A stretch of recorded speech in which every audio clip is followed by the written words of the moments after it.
They forgot to type the card. It was just a blank card. Probably because he wrote, I can't wait to wrap my octopussies around you. That needs context too. Ben and I call each other squids. Squids have tentacles. Tentacles and octopuses. Octopussy me up. That's how they dirty talk. Yeah, he has 8 penises. You guys. Hi guys, and welcome back to another episode of Life Uncut. I'm Laura. I'm Brittany, and this is Ask Uncut, where we answer your deep, your dark, and your burning questions. I have a burning question of my own, and I don't want it to be specifically kid-related though, because I think that this broadens out to other topics, okay? Probably also because Britt and I wouldn't be very good at answering. Kid-related. But you were once upon a kid. So like once upon a time, you were both children yourselves. And so I feel like we could all answer this one. How long do you have to hold on to something that you were given? This could be like something that your child creates, or it could be like a card that you were given by maybe your partner or a husband or something that should be or could be sentimental or meaningful. But when you receive it and after you've had the initial joy of receiving it, you go, not really a sentimental card. Okay, like a painting or something from your kids. I have always kept my grandparents' birthday cards because you just never know when it could be the last well, you're better than me, Keisha. But that being said, I can't remember where they are right now. So I know that they're somewhere safe, but I actually can't pinpoint My where parents that have is. kept heaps of stuff from us. They had like a box for stuff for everything, but they don't want it now. They're like, come and take your box. And I was like, but I don't want the box. Exactly. Why would you want the box? I have a box as well. I have a box for Marley and I have a box for Lola, and one day I'll start one for Poppy. And it's full of random drawings and paintings, but there is a scale. Like Marley and Lola will sometimes give me a piece of paper that's got one single line on it, and I'm like, that ain't making the box, babe. Of course not. And that goes in the bin. No, it's got to be proper art. But something that kids feel quite passionate about is like, Plaster Funhouse. You know, what are they called? Plaster Master or Plaster Funhouse. Did you ever do that as a kid? I spent many days at Plaster Funhouse. Like Play-Doh? No, you'd go and make like a mug or something. Did your parents not love you? I mean, we spoke recently about how I couldn't do Halloween crafts. Yeah. No, Kish came from a very hyper-religious family. I'm like, did your parents not love like, you and swim everyone was silent? Because we were like, no, they didn't. That was a joke. Anyway, Keisha's like, actually, I have a lot of trauma that I need to unpack with a therapist. Internal family systems. No, you used to go as kids and your parents wouldn't go with you. It was like they could drop you off there and then they could go do the shopping or something and you would like the ball pit place. Kind of. And you could paint stuff and ceramics. There were different levels depending on what level you're at. Like I made it up to ceramic level, but yeah. So the ones that I know of don't have ball pits and stuff. You literally go in, you pick a plaster of Paris sculpture, and then you sit down at a table and you paint it. Yeah. They're also not drop and go, unfortunately, anymore. Oh, they used to be. Now you take your kid in, you sit with them, they paint a plaster, whatever it is. You have to sit there? You have to sit there, yeah. Sometimes I paint one too. So I'm always trying to encourage my kids to pick a cool one, right? Like pick a Disney character or something because you know that's going up on a mantelpiece somewhere. So we went to Plaster Paris on the weekend, Plaster Master, it's called here. And Lola is very defiant. She will pick what she wants to pick. It's always something interesting. It's always something that I don't want to put on a mantelpiece. My question is, how long do I have to keep this?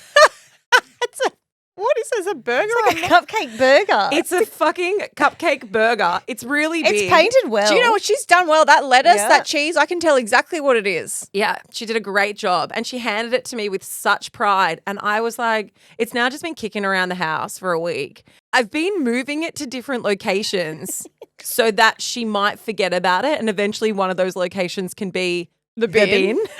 I think you need to keep it, but I think you need to put it in a special room in a study or something, and that's where it goes, where no one goes, and that's where all their artwork goes. We don't have a study that no one goes. Our house is not that big. There's something in every room. Anyway, but not a main room. Put it in a bedroom or something. How long do we keep this stuff as parents? How long do you keep the things that your kids have made you? Can I say my parents still have, I painted a fish at that place, but it was when I moved up to ceramic level. I painted a fish and a plate and they still have them now and I'm 38 years old and my mum still has it on display. I'll send a photo of it on a bookshelf and it's a sick fish. It's a sick fish. But that's because it was a good one. Can I send this to your mum? No, she fucking does not want that. If you're not watching this on YouTube, you need to be because it's a giant burger cupcake. It's Picasso right here. Lola is so unique. I actually am She's weird. so obsessed with her. Just the little intricacies of how she's like, no, I don't want to paint a Disney character. I don't want to paint a butterfly. No, I want to paint a burger cupcake. Yeah, she's a weird kid. It's really like you never know what you're gonna get, right? Yeah. Like I like that. Like She keeps you on your toes. some kids are very predictable. They like their pinks and their fairies. And Lola, I'm not sure. Like when she wanted to go to a fairy's birthday party that someone had, and everyone had like beautiful mermaid glitter, and they were doing face painting, and Lola turned around and she goes, "I'm gonna be Batman, full black face." She went Batman. Not that kind of blackface, Keisha. I was like, Don't stop trying to cancel my 5-year-old, for God's sake. She was a fantastic Batman. She was fantastic. I Anyway. think keep it to the end of the year till Christmas, and she'll forget about it when she gets Christmas toys. I thought we could put it on the It's not shelf, going on the Life display. Uncut Can you shelf. put it on the shelf? No, Next to the dogs. Actually, because then she thinks it's gone. Okay, well, look, last question is are we keeping sentimental cards, though? So if you get a card for a birthday, do you read the card and then just put the card in the bin because you've got the message, or do you keep the card? I have a card box from just Ben. Like I don't keep everyone's cards, but I do have a couple from my mum and dad. Same thing. I'm like, one day I'm going to want to look back at this. But Ben's, I have everything he's ever sent me, even if he writes like a little note. I keep it. That's cute. Yeah, it's because I was deprived of love a long time. So That's so cute. So sometimes I just pull them out to read them. He actually sent me a present the other day, which was really sweet. He sent me a surprise present to say, congratulations on leaving this job and going to another one. If you guys missed it, we are leaving ARN and moving to a different network. Yes. That will host, nothing else changes. No, nothing's changing. It's big for us. Yeah. It will change nothing for you, but we're excited. It's a big change for us. And so he sent me a present saying, congratulations. And then I opened the card that came with the present and he was devoed. It was blank. They hadn't filled it out. Because you know when you order it online and you fill it out like a flowers or something and they actually type it, they forgot to type the card. It was just a blank card. That was a low point. It's probably because he wrote, "I can't wait to wrap my octopussies around you." And they were like, "We're not doing it." If you missed the other episode, it's okay. Go back and listen. And that's not even on an episode. You and I just talked about that privately. no, we put it at the start. It was a recording. Octopussy. It was probably the funniest thing that's ever happened on this podcast ever. It wasn't even in a recording. I fucking love him. Right, he can wrap me in his octopussies anytime he wants. Put me in your octopussy, baby. Put me in your octopussy. Anyway, also I need to give that needs context too. Ben and I call each other squids. Squids have tentacles and octopuses. I whatever. prefer it without the context. I quite No, like it needs because octopussy me up. That's how they dirty talk. He has 8 penises. fuck you guys. That's what it makes it sound like. Should we get into our vibes of the week? Laura, what's your vibe? Okay, so my vibe is a skincare brand, specifically a product by a company called The Secret. Now, it's run by 2 female doctors from Australia. It's an Australian-owned brand, and I started using it when I had really, really bad melasma after I was pregnant with Lola. Mm-hmm. And this is not a paid endorsement, even though if you go and look it up, there is like some before and after photos of me from years ago when I used this product with Lola that Daily Mail stole and slapped all over the internet, which makes it look like I'm getting paid. Have not received $1. Just want everyone to know that. It is super, super effective in like getting rid of pigmentation and melasma. I've started using it again since having Poppy because I had all of these spots that came up. I just get it. It literally, for me, hormonally, as soon as I get pregnant, my skin's like, oh, here we go. Let's do this again. And It's it really just common comes- though to get melasma when you're pregnant. Yeah, no, absolutely. Most people do, but it works really well for me. So it is a bit of a hectic treatment plan in terms of the product has hydroquinone in it, which not everyone wants to use. It's a pretty full-on ingredient that's in skincare, but it's really effective in lightening your melasma. And I have been using it now for 4 weeks since Poppy's born, and my skin is like Your on skin its is way. great. It's on its way to being great again. Like it really is. And towards the end of pregnancy, I was starting to see it all come through really dark here, and I had some really big spots that had come up as well. So that's No, my your recommendation. skin looks really good. It's very glowy. Watch it on YouTube, everyone. The Secret, it's the night cream. So it's the night repair cream, I think it's called.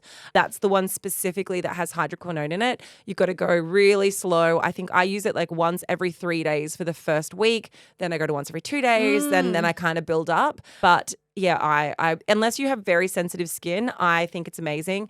Also, it needs to be prescribed. So you go online, you put in all your details, you put in like how sensitive your skin is, how reactive your skin is, and the compound of that cream is created specifically for your skin. So it's not just like a one size fits all. It's created dependent on what you have, and it has to be prescribed. So yeah, that's my recommendation. The Secret, if you have melasma and you're looking for a way of getting rid of it, super effective. Great. Well, my vibe is a product. It is called Dr. Diamond. Now, this is I know this one.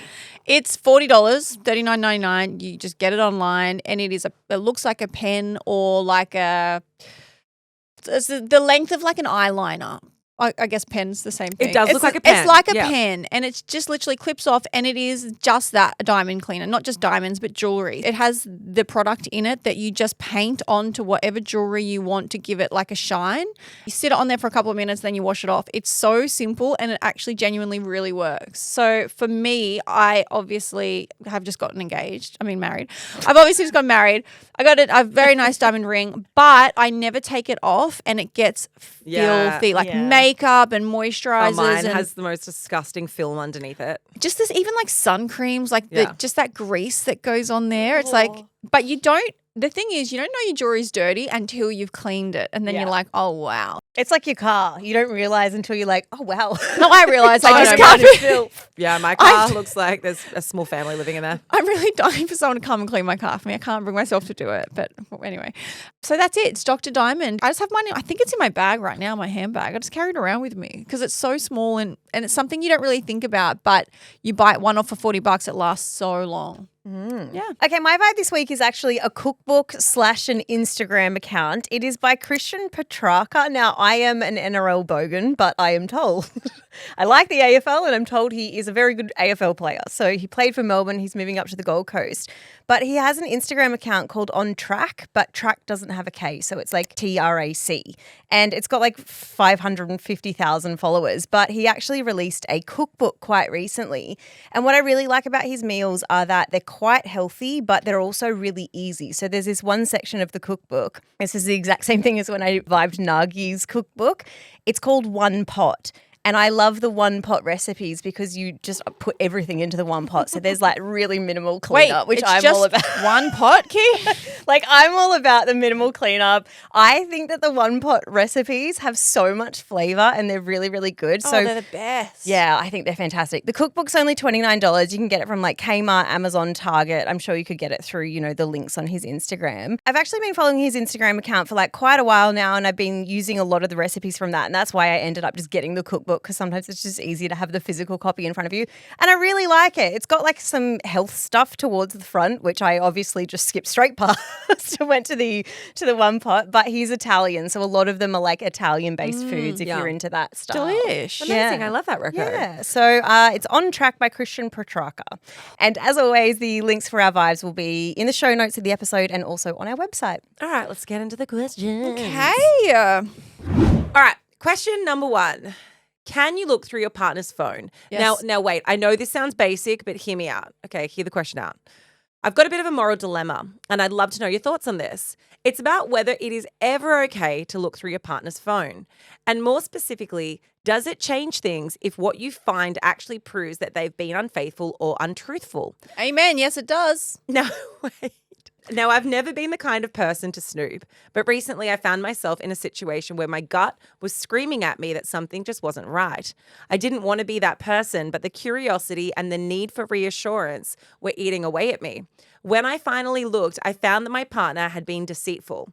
So now I keep wondering, if your instincts turn out to be right, does that lessen the wrongdoing, or is it still just completely unjustified to look in the first place? FYI, my partner was extremely upset and believes the act of snooping outweighs any wrongdoing.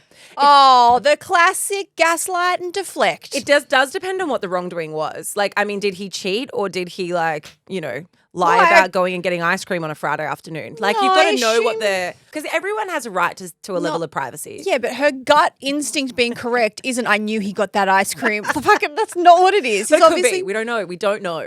Yeah, well, let's make an assumption for this question that he's done the wrong thing and she's seen something that's not right. Emotional cheating, cheating, whatever. That's the assumption. Let's assume he's a piece of shit. No, not a piece of shit, but yeah, it's not ice cream. No, she actually does say, if you find what actually proves they've been unfaithful or untruthful. Octopussies. He's getting the octopusy elsewhere. Okay. Sorry. On your day-to-day, no, you shouldn't be just going through your partner's phone, trying to find things and trying to catch them out. That's what I truly believe. But I do believe, and maybe because this is what Ben and I do, we have access to each other's phone. I've not once ever gone through it, and he lives in another country. If there's someone that could cheat, it's Ben. Like, he's an athlete in another country. I see him every couple of months. He is like living the perfect life for it, and I still have never even thought about going through his phone because I just don't get those feelings, and I trust him and I know he wouldn't do it. But I could if I wanted. We know each other's passcodes, whatever. But I do think it's okay to go through your partner's phone. If your body is saying something is not right, I think you're cheating. I think it's okay, especially if you find out they are cheating. The only reason that he's making you feel bad is because you fucking caught him out. That's it. He's like, you shouldn't have been going through my phone. This is on you. You never would have known I was cheating if you didn't go through my phone. Fuck off. The reason why I quite like this question is because it is spicy. Like, a lot of people will disagree with you, Britt. A lot of people will say, yeah, they're wrong. You. Slow. So I say to Ben. A lot of people will say you should never go through your partner's phone. And, you know, the one thing I've heard a lot of times is people say, if you have the feelings that you need to go through your partner's phone, then you should leave the relationship. That's what a lot of people say, right? Like, well, if you think that you need to have a look in their phone, you should leave. And I don't believe that. I don't not believe it. I think it's too simple. I think that we can't simplify things down that much. That's great if you're like early stages dating. That's great if you've been in a, you know, a medium to short-term relationship. If you've been married for 15 years, all of a sudden your partner started acting weird, putting his phone down at the table, being secretive, you got 3 kids, like, and you were saying, hey, something's changed. And they're like, no, I'm just tired.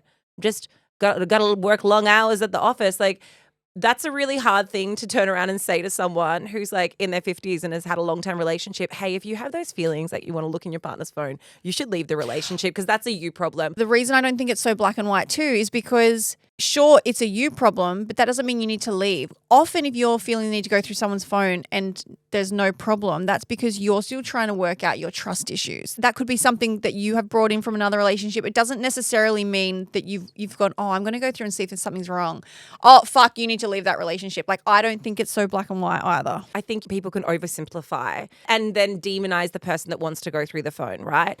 I don't think that it's clear cut. I think there is a lot of grey with this. And I think in one instance, if you don't find anything, then you're the asshole for going through the phone. And if you find something, then you're right. And I would say that there's a lot of people listening to this who have been in the instance where their intuition was saying, something is not right. The way they're behaving doesn't make sense, but they're lying to me and telling me that they're faithful and everything's fine. And, you know, you've tried to go through the normal avenues of having a conversation, and looking through their phone was last resort for validation on something. I know myself, I have been through exes' phones. I have found the thing I needed to find to make me feel or realize that actually all of those feelings that I was having that were making me feel absolutely insane were completely valid because they were cheating on me and they were texting that person and all of those things were true. And so I don't want to say that it necessarily lessens the blow or it makes it less of a problem going through someone's phone. I do think that every single person is entitled to privacy and going through someone's phone is like a last resort. But if you do find something and it validates all of those things that you've been lied to about, and then you take that to your partner and you sit down and say, hey, I looked through your phone and I found all of this. I don't think the issue then should be turned around and the issue should be, oh, well, you went through my phone. The issue should be the things that have been lied about. Yeah, of course not. That's what needs to be addressed. It's gaslighting, but that's what everyone does when they get caught out. They put the blame on the other person. That's the first port of call, the first stop that every single motherfucker that does that does. They make you feel like you are the guilty person, that you've done the wrong thing. This is only blowing up because of you. But don't you think it depends on what the unfaithful or infidelity was? Like, don't you No, think it? I don't. I think it does. If someone, this is what I think, right? I absolutely do not condone going through phones. We've said that for 6 years. Like, I don't think anybody should be doing it. But and it's not your first stop. If you think your partner's cheating, that's not the first thing that you do. You sit down and talk to them. Just ask them. But if you get to the point where it is impeding on your life and it's all you're thinking about, it's making you feel sick, you deep down know something's not right. If the difference in you finding out if your partner's unfaithful is you going through the phone or not, then I would say yes, you can go through it. If that is going to help you figure out that your partner is being unfaithful, then I think yes, that's completely okay. But if you go through it and you don't find anything, then you need to stop, because it's not something that can just rule your life, and it can't become a habit, because it's a slippery slope. I know people that have said once they started looking, they almost can't stop. Like once it becomes habit and it's like, oh, I'm just going to do my weekly check-in, because you know their logins, you've got their, like it's just a really, really toxic slippery slope. Do you know what though? That was probably me in the one relationship I was referring to when I said I found something. But it wasn't because it was a slippery slope and I necessarily became addicted to checking their phone. It was because I always found things that reinforced that there was something. I never found something big enough to be like, hey, fuck you, because he was very good at deleting stuff, turns out. Just breadcrumbing. But there was a lot of like very flirty conversations with girls. There was enough in there that it made me so insecure that I was like, oh, I need to check in on this. Like I had to keep tabs on it. And when you're being gaslit like that, that's the reassurance and the evidence that you want You need it, the proof, because you're like, I just feel like I'm going crazy and I'm making this up. Yeah, and I want to be really careful with this, because I don't want people to think that this is normal or okay behavior. You shouldn't be going through your partner's phone. And I do think that allowing someone to self-determine when it is or isn't okay to go through someone's phone can be super problematic. So, for example, at the moment, Britt, our conversation is like, well, if you have those feelings and you think you're being lied to, then what other choice do you have? I want to flip that though, because what if you're in a relationship with someone who's actually just quite controlling and they have totally manifested shit that is like, as in like they're thinking, oh, maybe they're cheating or they're doing this or they're doing that. And absolutely, there's nothing going on. They're just fucking paranoid. But that's why I said if you get to the point where you've gone through the phone, there's nothing there, you need to move on and accept it. You can't make yourself be doing weekly check-ins. Like I'm giving you like a one-time only pass.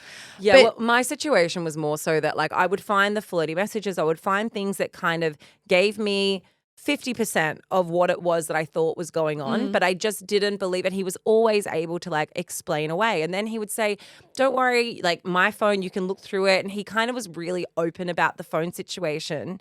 So that gave me some reassurance. But then at the same time, I knew he was deleting stuff. So I was like, well, what have you deleted? Anyway, it turns out he was a complete narcissist and had cheated on me with so many women and was lying to my face literally every day of our relationship. So like, I do think that when you are in those relationships or when something is going on, often it's your intuition that tells you. But when you're in a really safe, secure, stable, normal relationship, it is very unusual to want to go through your partner's phone. I have never gone through Matt's phone. And I think if you are at the point of your relationship where you're wanting to go through their phone, it doesn't mean you need to leave, but it means there's something that's not right in the relationship for sure. And whether that's something you've brought in yourself or something your partner's making you feel, it's something that needs addressing, because it's not normal to be like, hey, I'm just going to do a check when he's not here and he doesn't know. Yeah. Not normal. So whilst, just to summarize it, absolutely I don't encourage it.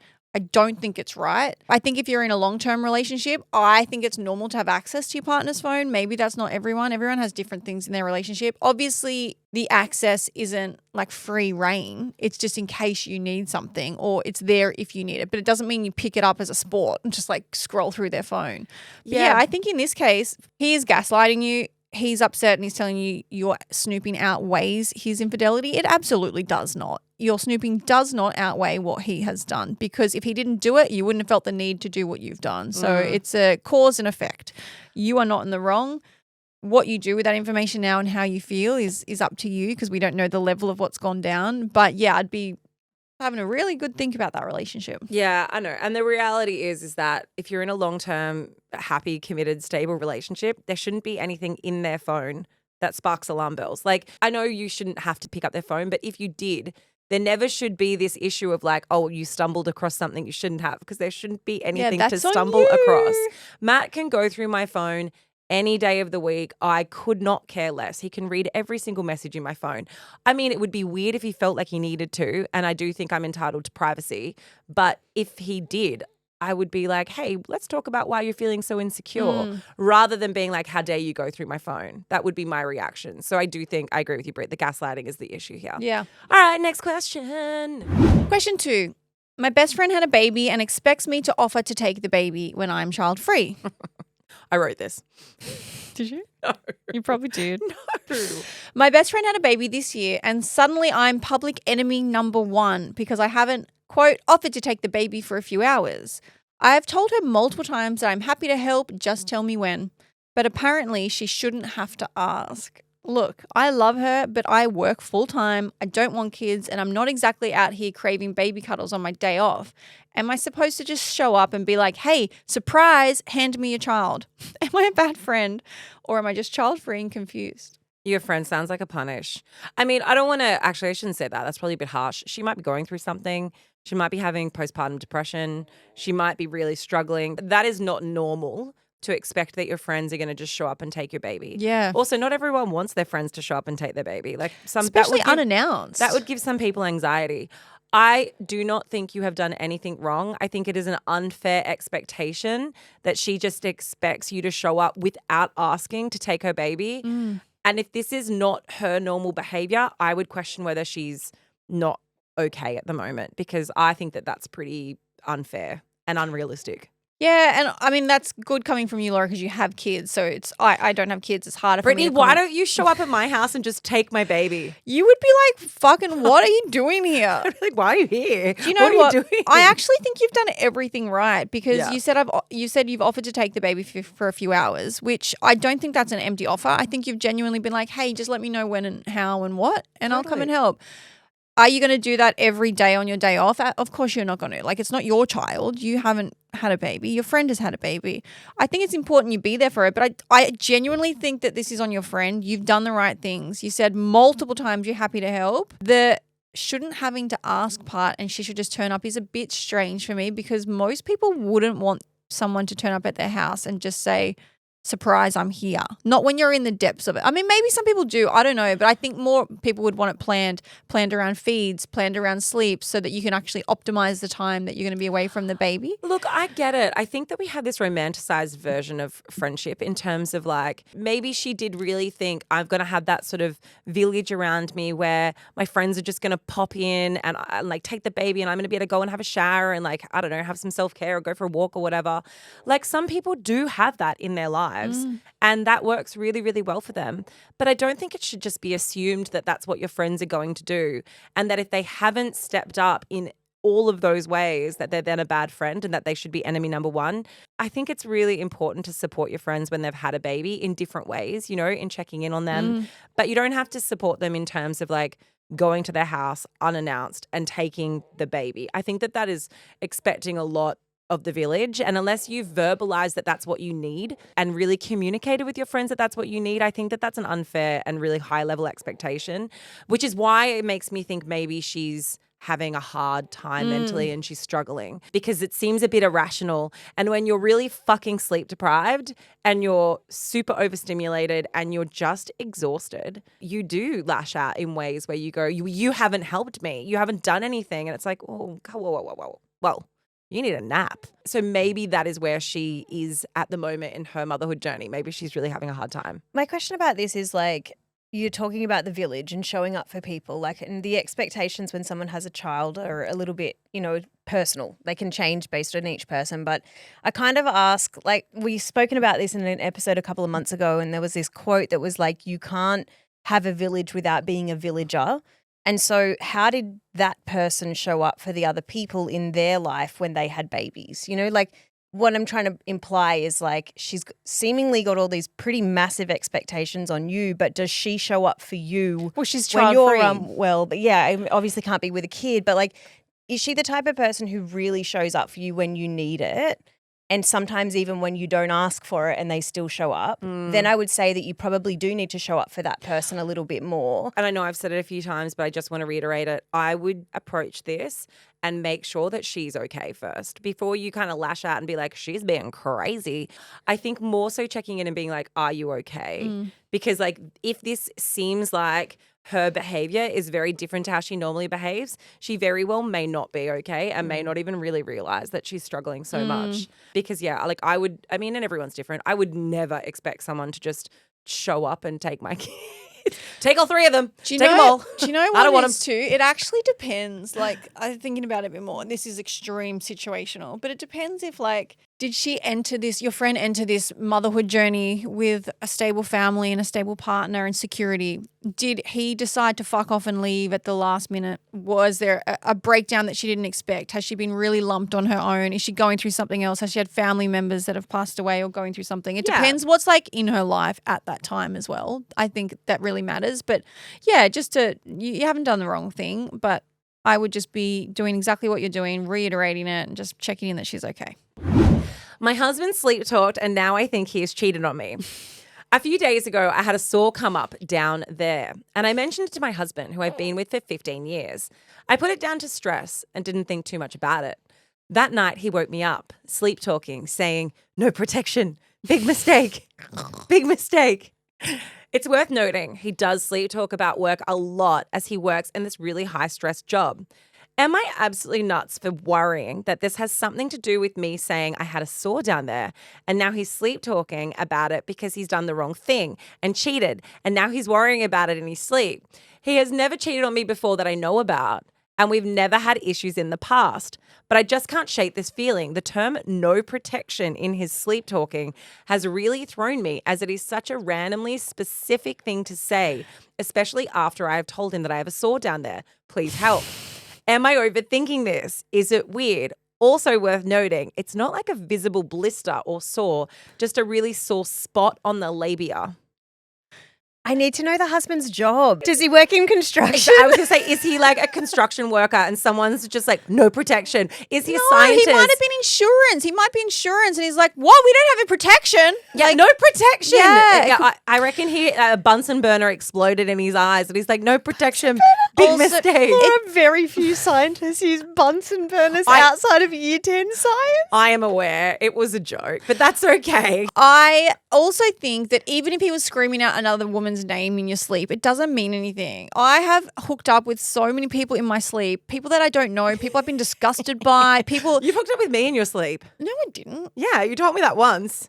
You said you had a weird dream, then you were like disgusted. This was years ago. No, but we Stop didn't trying hook to take it up. away I from think me. you were trying to hit on me or something. You were hitting on me. You're the one trying to fucking stretch and sweep me, Britt. Yeah, also a joke. Also trying to up my skills, guys. I don't think anyone believes I really want to I'll stretch bring a Bunsen burner to Fucking hell.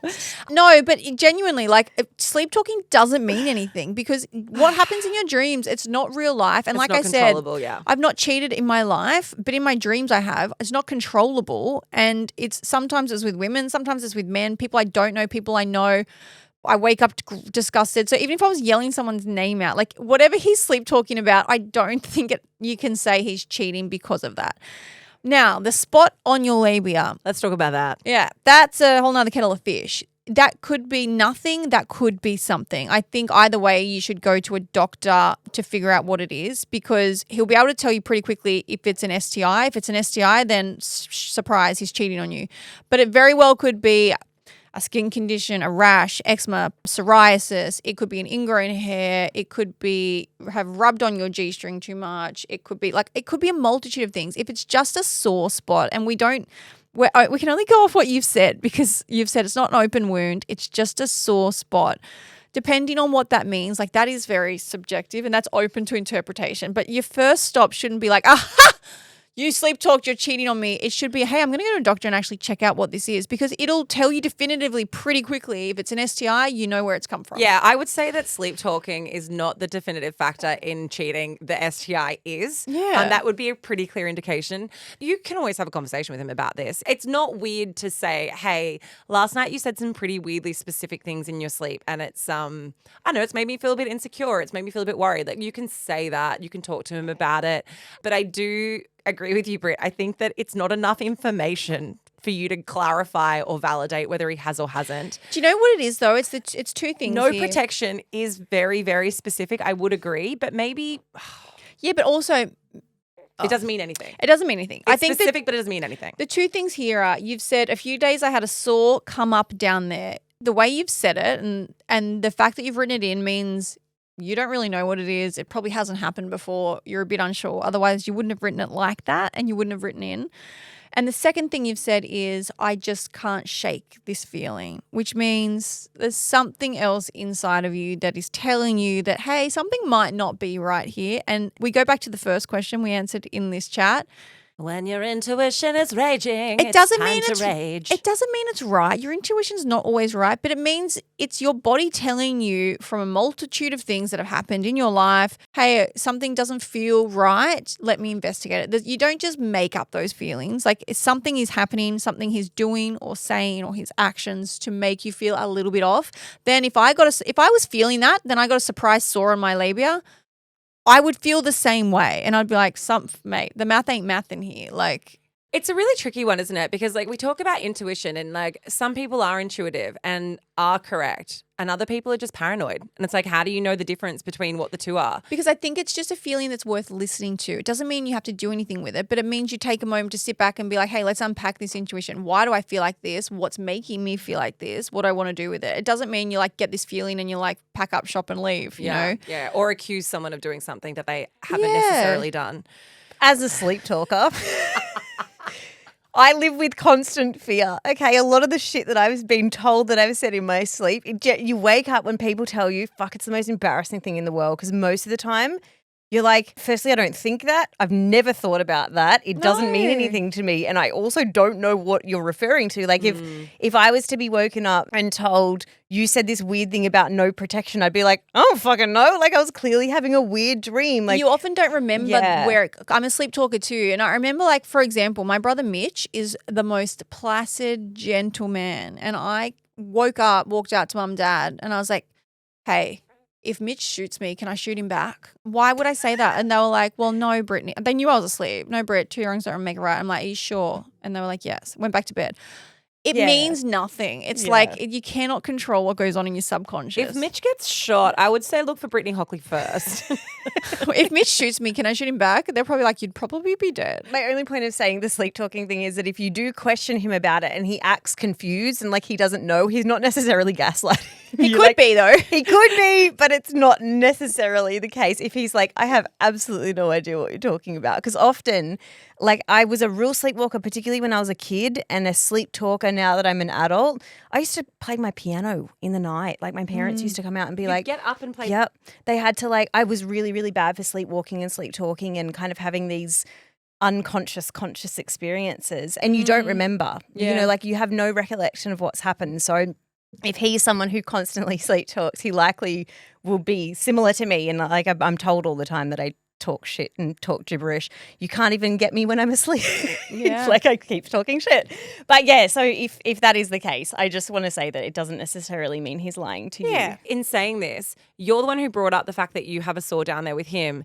That could have sparked a dream for him. Like he doesn't have control of his dreams either. You know, like it's all interrelated, but at the same time, I wouldn't use that as the one defining thing that would make me question whether my husband of 15 years is cheated.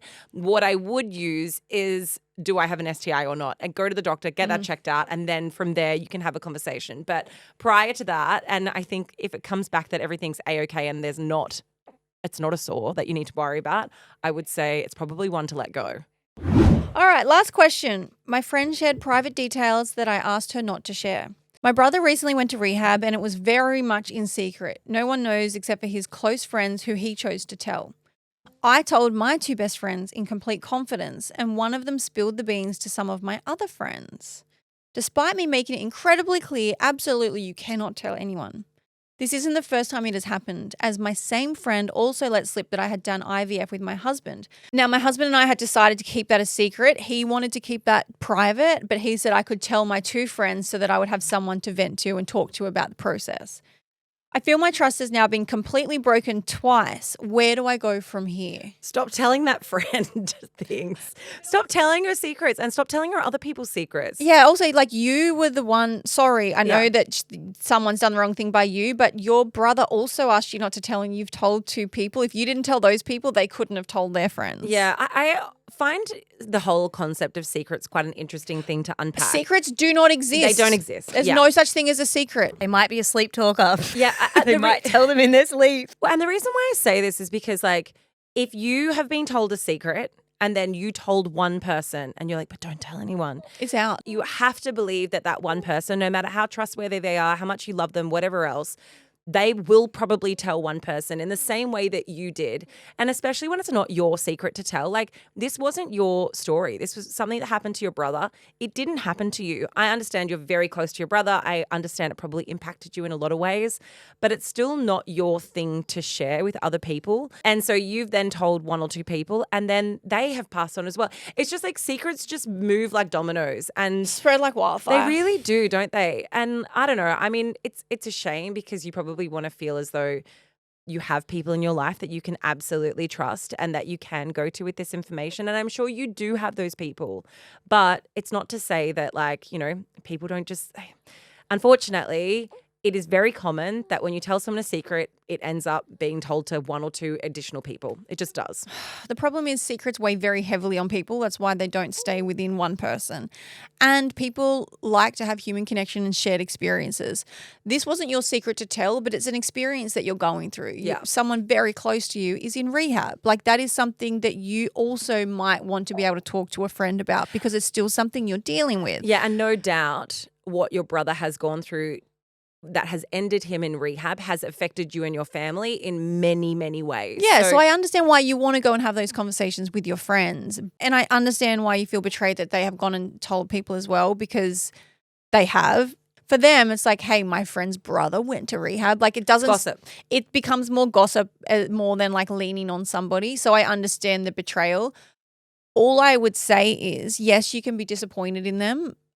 I just stopped telling them stuff that really can't get out. And that's a shame because you obviously feel like you want to talk to somebody, but they're probably not the people. They don't seem like the kind of people. And it is upsetting, but I would think anything that I tell somebody, even if I say don't tell anyone, there's a part of me that knows they probably will. You just hope they don't tell the people it affects or like, or that it gets into the wrong hands in a way. And I'm not even using I don't have an example of information, but like there's always something that you're like, hey, please don't tell anyone this. But you sort of deep down know that they're going to at least tell their partner because that's what people in relationships do. We've had that conversation a few weeks ago. Yeah. And like, you know, there's been situations in the past with work stuff, like, and whether it's been Tony May or it's been Life Uncut, where it's like, this information cannot be known. So I'm not going to tell a soul. That I didn't even tell Matt some stuff because I was like, I know that if I tell Matt, he might tell Ash or he might tell someone that's like directly close to him. When we have a risk of being sued, we're really good with our secrets. I mean, like we keep those in. When there's money, I keep that to myself. No, I know that it's very easy and we can be quick to villainize your friend for sharing the secret and being like, she did the wrong thing, she betrayed you, and make her like enemy number one for sharing a secret because we've all done it. And yes, it would mean that maybe she is not the most trustworthy person to tell your innermost secrets to that you don't want anyone to know. But at the same time, it may not have been done in a way that was as malicious and vindictive as what I think it may sound when you just read the question out. For example, you going through IVF, she may have had someone else who's super close to her who's going through a really hard time, and she used you as an example of like, hey, you know, actually my friend Sarah is also going through a similar thing. Like, we don't know the context. Is she doing it because she's just a total gossip and loves to like revel in other people's information and misfortune? Or did she do it because it was something that she actually thought might have been helpful to someone else? We don't know that information. Regardless, the end result is you felt betrayed.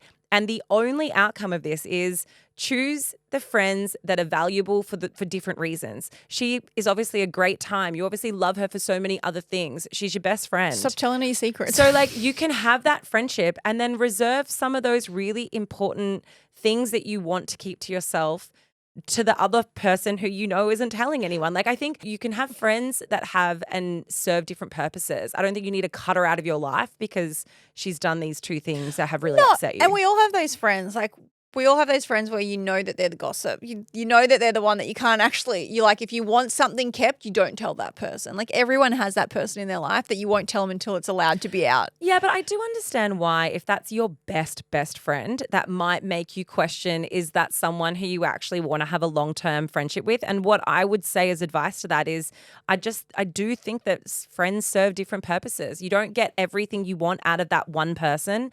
And so if you get so many other great things out of a great conversation, really great time, like they're always there for you, then I would say that's fine. Like, have that person for all of those experiences. And if you need someone to confide in to the utmost degree where they're going to keep a secret and like absolutely, it's not going to go to anyone else. It's a Pay a therapist. It's a professional. therapist. Pay a therapist. Yeah, I would stop telling her secrets. Do you know what though? On the other side, like I recently was told a secret that I was told, this is top info. I don't want to give away any information. That was a test. And I had people asking about certain. This is hard to not give any details, but for the reason of keeping the secret, the position I was in is that there were people asking me for information about something that I did know information about. And the thing that I ended up realizing is that I just said to them, hey, I'm not going to talk about this until a certain time, or I'm not going to share that information with you. And I was so firm about that. And it made me feel a massive sense of relief because I knew that if ever something did come out or something was, this secret got out somehow, I knew that my conscience was clear. Totally. And so it really taught me a lesson of being like, I don't have to skirt around it. I don't have to pretend like I don't know and say, I have no idea. This is all I know. I just have to say, hey, I can't talk about that.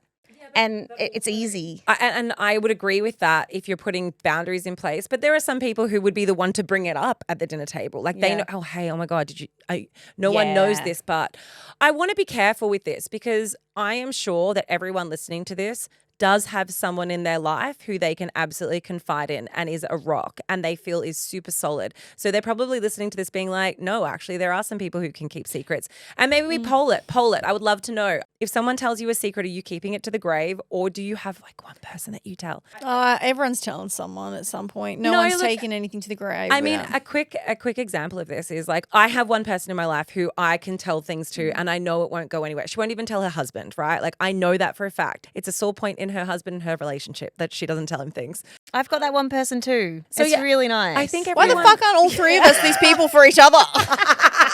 That's the question.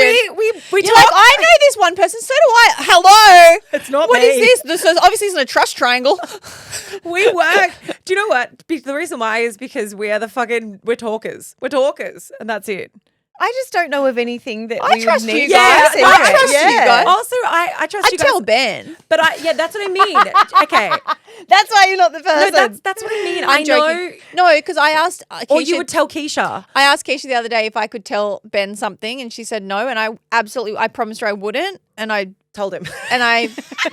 And then I found out later on FaceTime. No, and I absolutely won't because I care about Keisha and she said don't. But like if I didn't have that conversation, I didn't check in with her, I probably would have. Do you know what I mean? I think the thing is with us is, and I mean this is probably something for us to reserve for off mic, is that we come as like a trio. So like if I'm telling Keisha something, you're going to find out. If you're telling me something, like it goes, it does this. It's like sisters. Yeah, do you know what? That's what it is. We have an unhealthy work are relationship. Family. All right, it's time for us to go. Go hit YouTube, hit subscribe, follow along, leave comments. Please, we want your accidentally unfiltered. We need a fresh bunch of some really solid, embarrassing moments. So make sure you send those in to Instagram and, of course, your Ask Uncuts, all to Life Uncut Podcast on Instagram. If you're not following Instagram, please go and hit follow and you know the drill. Tell your mum, tell your dad, tell your dog, tell your friends and share the love because we love love.